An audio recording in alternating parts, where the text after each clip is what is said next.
Hello दोस्तों, नमस्कार। Daily PYQ series में आपका स्वागत है। आज हम ऐसे सवाल को ले रहे हैं जिसके थ्रू 1899 से 1920 तक के प्रमुख संस्थानों पर हम लोग आज चर्चा करने वाले हैं, मित्र मेला से असहयोग आंदोलन तक। ठीक है, चलिए शुरुआत करते हैं। हमारा सवाल आज का ये रहा, सूची फर्स्ट के साथ सूची सेकंड का मिलान कीजिए। ये है कि पंजाब हिंदू महासभा की स्थापना कब होती है। दूसरा है कि अखिल भारतीय हिंदू महासभा का प्रथम सत्र कब होता है। अहमदाबाद में साबरमती आश्रम की स्थापना कब होती है। चौथा है कि सत्याग्रह सभा की स्थापना कब होती है।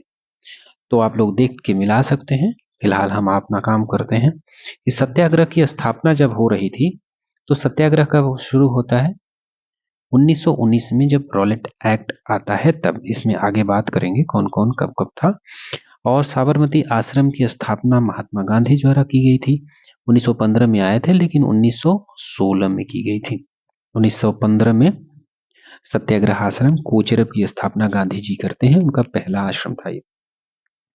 लेकिन अखिल भारतीय हिंदू महासभा का प्रथम सत्र जो होता है वो 1915 में होता है। और ये अखिल भारतीय हिंदू महासभा जो थी ये पंजाब हिंदू महासभा की ही अग्रणी थी, अग्रभाग था इसका। आगे चल के यही पंजाब हिंदू महासभा का क्या बनती है, ये अखिल भारतीय हिंदू महासभा बनती है। उसका प्रथम अधिवेशन कब होता है, 1915 में होता है। ठीक, तो सबसे पहले कौन सा है, 1909 का है, जिसमें पंजाब हिंदू महासभा होती है।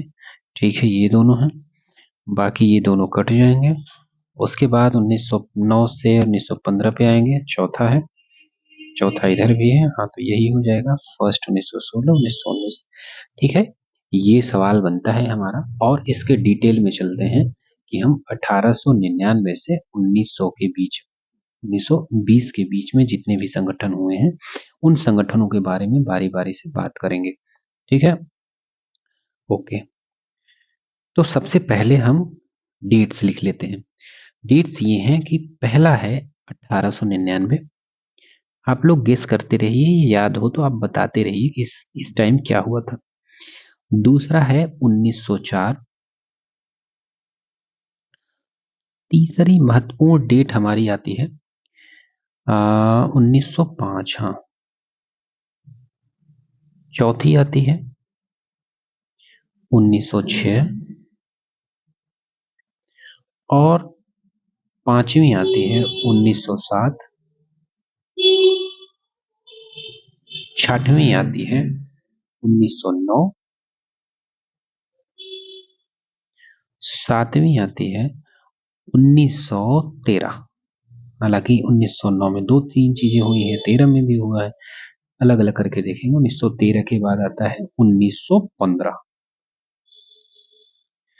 फिर 9 आता है हमारा 1916। फिर उसके आगे चलते हैं 1917, ये तो कॉमन है, सब जान रहे होंगे। फिर 1918। फिर आते हैं 1919 और 13 लास्ट 1920 में बात करते हैं। तो सबसे पहली बात होती है 1899 में। तो ये पहला था मित्र मेला। जैसे ही हमने बात की, हम आराम से लिख रहे हैं, आप लोग इसको स्पीड बढ़ा सकते हैं या मेरे साथ लिख सकते हैं। मित्र मेला वी डी सावरकर द्वारा कहाँ पे, नासिक में, या लास्ट में जाके सीधे स्क्रीनशॉट ले सकते हैं, एक ही स्लाइड में सारी चीजें कर देंगे। नासिक में थे। ये गुप्त क्रांतिकारी संगठन था, गुप्त क्रांतिकारी संगठन। ठीक है,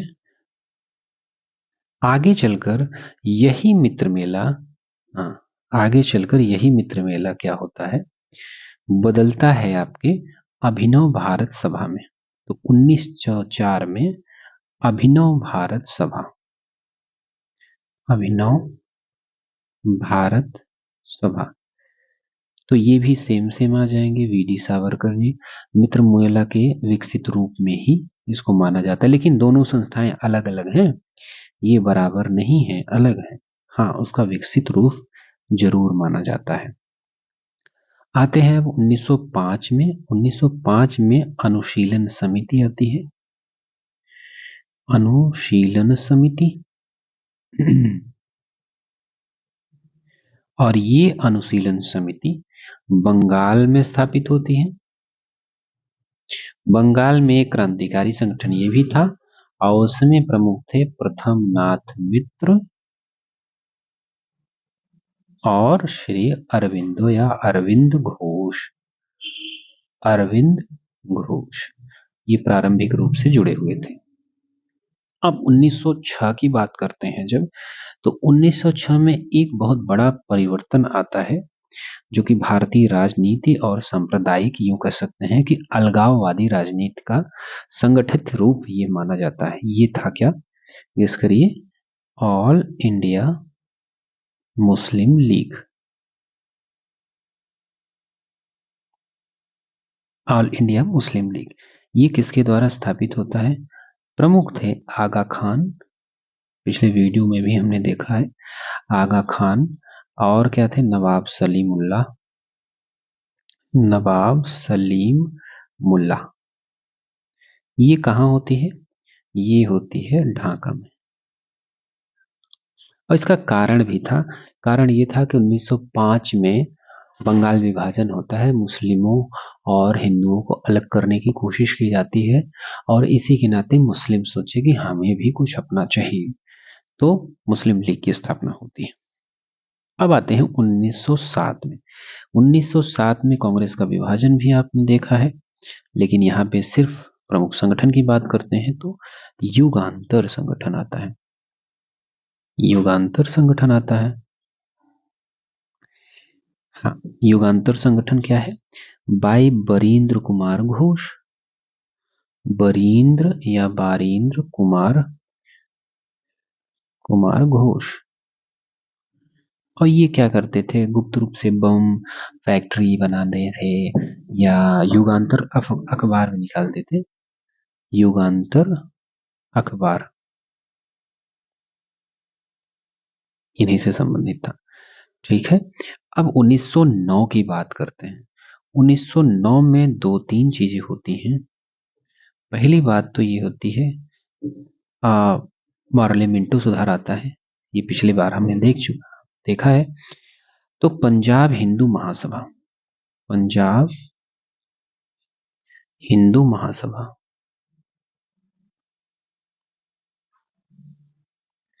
का गठन होता है। पंजाब हिंदू महासभा पहला संगठित हिंदू राजनीतिक संगठन था। ये कह सकते हैं प्रांतीय रूप से था और इसके प्रमुख रूप से लाला लाजपत राय थे। लाला लाजपत राय और थे प्रेरक भूमिका में मदन मोहन मालवीय जी। आगे चलकर यही अखिल भारतीय हिंदू महासभा की नींव बनता है।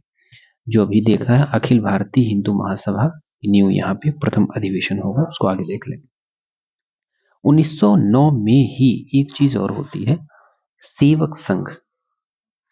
सेवक संघ से आप परिचित नहीं होंगे हिंदी में, लेकिन servants of India society, servants of India society से आप बखूबी परिचित हैं। और ये हैं गोपाल कृष्ण गोखले साहब, इनके नेतृत्व में ये हुआ था। ये उदारवादी संगठन है भाई साहब, ये बहुत ज्यादा कुछ नहीं करते थे, बस शिक्षा और समाज सेवा, शिक्षा समाज सेवा यही काम करते थे। आते हैं 1913 में। 1913 में हम पाते हैं कि गदर पार्टी की स्थापना होती है। गदर पार्टी जो कि स्वतंत्रता आंदोलन शुरुआत चल ही रहा था उस टाइम, लेकिन सैन फ्रांसिस्को में गदर पार्टी की स्थापना होती है भारत की आजादी के लिए, सशस्त्र क्रांति के लिए। San Francisco, San Francisco. और सैन फ्रांसिस्को कहाँ है? ये है भाई साहब यूएसए में। और कौन कौन करता है? लाला हरदयाल, हरदयाल, ठीक है। और सोहन सिंह भाखना, सोहन सिंह भाखना। आराम आराम से पढ़ेंगे तो जल्दी हो जाएगा, 10 बार पढ़ने से बढ़िया है एक बार पढ़ा जाए। तो इनका उद्देश्य था कि भारत में सशस्त्र क्रांति करवाना। अब आ जाते हैं वहीं 1915 पे। 1915 पे क्या बात हुई थी भाई, कि जो 1909 का पंजाब हिंदू महासभा था ये वाला, और यही बढ़ के यहाँ पे आ जाता है। क्या होता है यहाँ पे कि अखिल भारतीय, इसको बोलेंगे अखिल भारतीय हिंदू महासभा, इसका प्रथम अधिवेशन होता है, जो हमारे सवाल में भी था। प्रथम अधिवेशन 1915 में होता है। कहाँ होता है? हरिद्वार में। और अध्यक्ष कौन होते हैं? हमारे बीएचयू के संस्थापक मदन मोहन मालवीय जी होते हैं। ओके। 1915 में ही एक चीज और होती है, वो होती है सत्याग्रह आश्रम। ये शुरुआती आश्रम था कोचरब, गांधी जी का था। जब शुरुआत में आए, शुरू में गांधी जी 1915 में इंडिया, तो सबसे पहले वाला आश्रम यही था। बाद में ये साबरमती शिफ्ट हो जाते हैं। तो वही साबरमती कब होते हैं? 1916 में हो जाते हैं। तो 16 वाला कर लेते हैं। 16 में साबरमती आश्रम बनता है। साबरमती आश्रम ये किसके द्वारा बनता है? गांधी जी द्वारा। और यहीं से ये अस्थाई केंद्र हो जाते हैं। 1930 का दांडी मार्च और बाकी सारी चीजें, असहयोग आंदोलन, और मतलब मूल रूप से अस्थाई निवास मान सकते हैं। अस्थाई निवास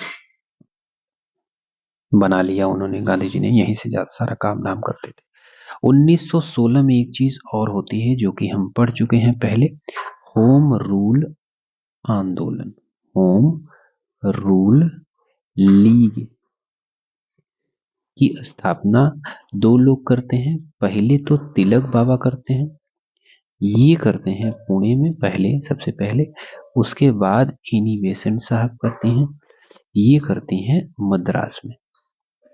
और इसका मुख्य उद्देश्य यही था, इस संगठन का, स्वशासन की मांग, स्वशासन की मांग ये था। अब 1917 की बात आती है। 1917 में क्या होता है? तो चंपारण सत्याग्रह हम जानते ही हैं। ये तो थोड़ा हल्का लग रहा है कलर, ब्लैक ही कर लेते हैं। चंपारण सत्याग्रह, सत्याग्रह, ठीक। सत्याग्रह समिति या सत्याग्रह होता है तो उसके लिए समिति जो बनती है, ये किसके लिए होती है? नील किसानों के लिए, नील किसानों के पक्ष में। और कहाँ होता है? चंपारण कहाँ है? बिहार में है। यहाँ गांधी जी का नेतृत्व मिलता है। पहला जन आधारित आंदोलन था गांधी जी का। और 1918 की बात आती है तो 18 में ही दो चीज हो जाती है। 18 में दो चीज क्या होती है? पहली तो अहमदाबाद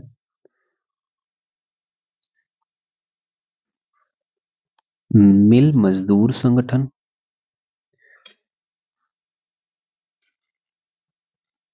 संघ या संगठन। पहला श्रमिक संघ सत्याग्रह था, गांधी जी की मध्यस्थता थी। पहला श्रमिक संगठन,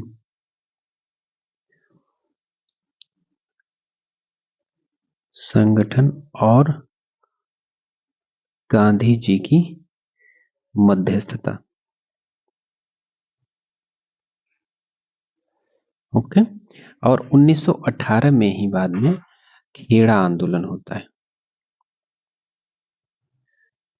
ठीक, सीरियल वाइज सारी चीज लगे हैं। खेड़ा संगठन, वो आंदोलन संगठन, और इसमें किसान, ये किसान आंदोलन था। ठीक है, किसान आंदोलन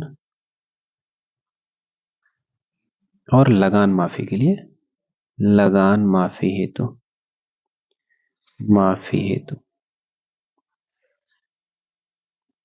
इसमें भी भूमिका होती है गांधी जी की। फिर आगे चलते हैं 1919 में सत्याग्रह सभा। 1919 में क्या हो जाती है? सत्याग्रह सभा।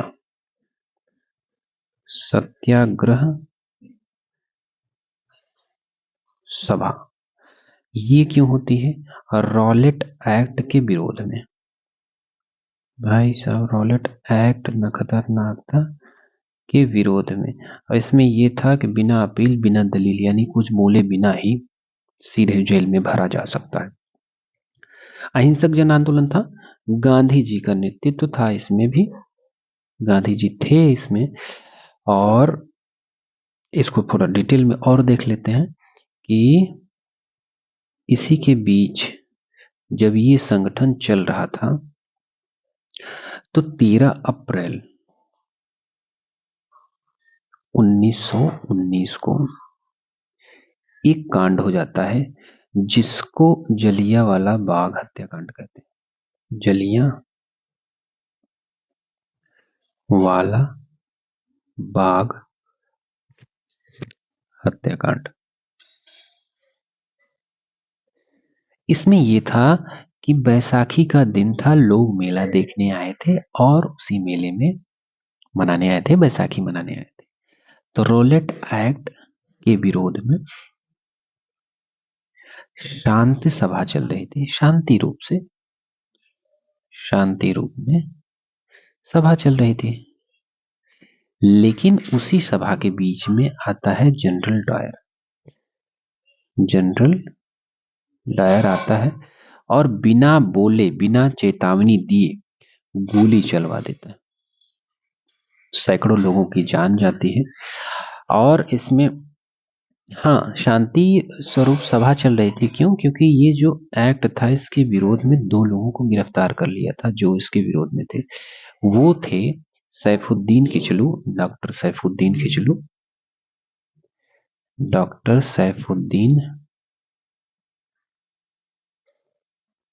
किचलू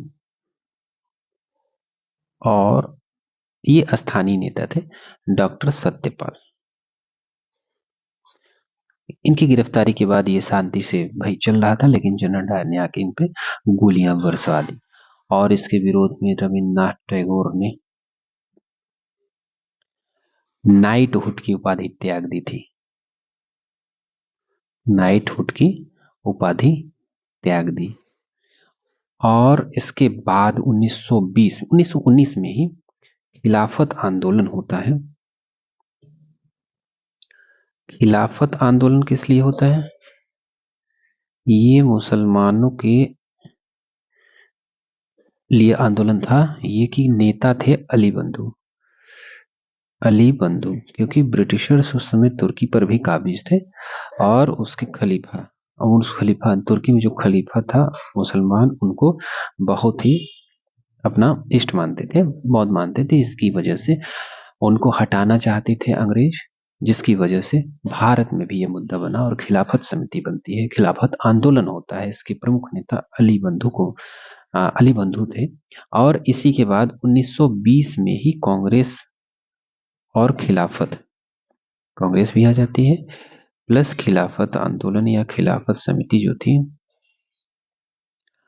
संगठन जो था, वो मिल जाते हैं। और एक इसका परिणाम ये होता है असहयोग आंदोलन। परिणाम क्या था? असहयोग आंदोलन। और ये असहयोग आंदोलन 1920 से 1922 के बीच में गांधी जी के आरंभिक, यानी कह सकते हैं गांधी युग का वास्तविक आरंभ यहीं से होता है। ठीक, 1920 से ये भी चालू हुआ था और इसी को बोलते हैं गांधी जी का वास्तविक आरंभ, क्योंकि यहीं से जब तक भारत आजाद नहीं हो जाता गांधी जी पूरी तरीके से सक्रिय रूप से लगे थे। ठीक है, आज का वीडियो थोड़ा लंबा है, लेकिन ये स्क्रीनशॉट ले सकते हैं और इससे बहुत सारी चीजें एक साथ मिल जाएंगी। चलिए मिलते हैं अगले वीडियो में, तब तक के लिए धन्यवाद। Thank you.